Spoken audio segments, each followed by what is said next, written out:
Olá, nobres amigos! Eu sou o Lucas Docas, Lucas Possalski II, e nesse vídeo aqui, a pedido do nosso nobre amigo Pedro também, falarei para vocês sobre a caça na Idade Média. E, sim, esse é um vídeo especificamente sobre esse assunto de caça. Eu já devo ter falado alguma coisa a respeito disso em outros vídeos, mas nunca fiz um vídeo específico sobre o assunto. Então aqui estou fazendo ele. Primeira coisa, caça na Idade Média. É sempre importante ressaltar que existem três tipos de caça. A caça esportiva, a caça furtiva e a caça de subsistência. Na verdade, a caça de subsistência e a caça furtiva provavelmente podem ser até enquadradas como a mesma em alguns casos, porém tem uma diferença notável, que vai ser explicada ao longo do vídeo. Antes, vamos explicar a caça de subsistência, porque acho que ela é a base da ideia de caça. Né? Qualquer outra ideia eu vou ter que entender primeiro essa. Vamos ter que entender primeiro essa para poder fazer sentido as outras. Então, caça de subsistência é basicamente quando você caça para comer. Quando você não vai para a mata porque você quer, uau, eu quero a pele de um animal, eu quero empalhar a cabeça daquele animal como um troféu na minha parede, ou coisa assim. Não, você vai lá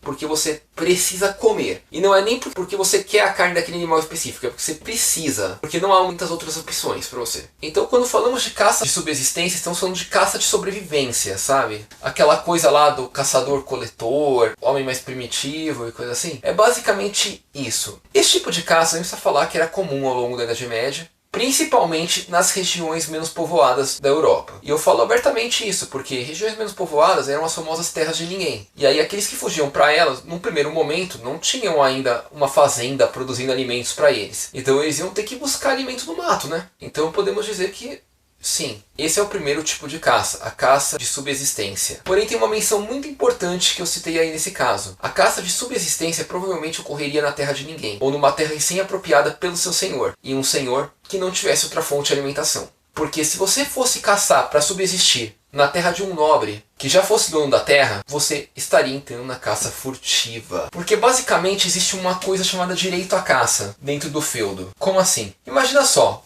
O nobre é dono da terra, e toda aquela explicação lá que vocês já conhecem. Ele é dono da terra porque ele é o único capaz de defendê-la, ele já estava naquela terra quando os camponeses chegaram, ele apenas permitiu que eles se instalassem lá, e que por consequência eles produzissem na terra e pagassem para poder ficar lá, só isso. Essa relação foi benéfica para ambos, e aí surgiu essa parceria, que embora possa parecer prejudicial para o camponês, na verdade não é tanto, porque na verdade o que ele está conseguindo com isso é a segurança. Mas enfim, o nobre colonizou aquela terra e não tinha camponês ainda, como é que ele comia?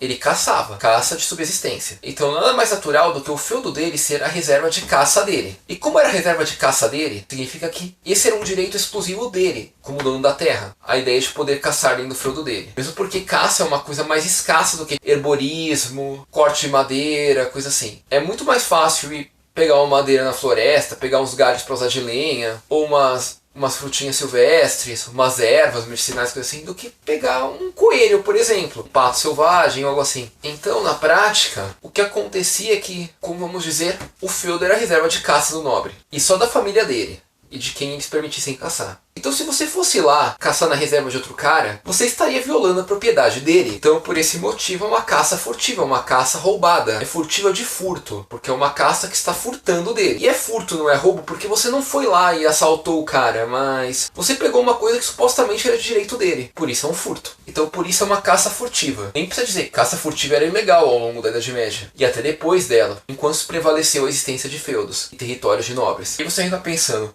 mas isso não era injusto?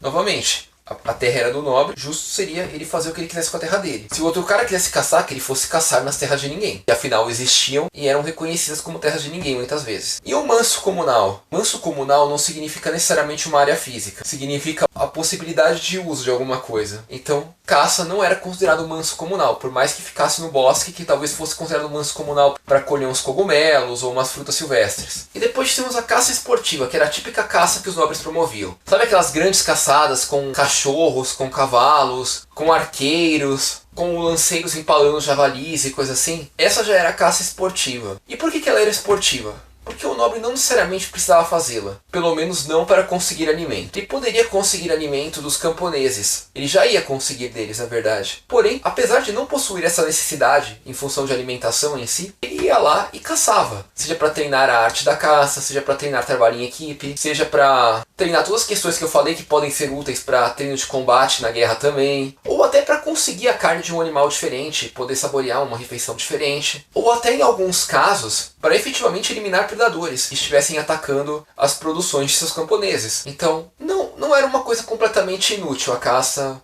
esportiva. Tinha várias funcionalidades, apesar de não ser uma necessidade do nobre para conseguir alimento em si. E digamos que essa foi a mais comum ao longo do final da Idade Média, mas mais para o começo talvez a caça de subsistência tenha predominado em relação a essa, até em função de como estava estruturada a sociedade no período e as suas capacidades de produzir. Bom, nobres amigos, acho que por esse vídeo é isso aqui, espero que tenham gostado, espero que tenham compreendido. Se gostaram, por favor, deixe seu joinha que ajuda muito a gente. Não é inscrito? Por favor, se inscreva, ajuda mais ainda a gente. E acha que esse vídeo pode ser útil para alguém, pode ser legal para alguém? Compartilhe ele. Além de estar nos ajudando com isso, você também vai estar levando esse conhecimento para frente. Obrigado e até a próxima.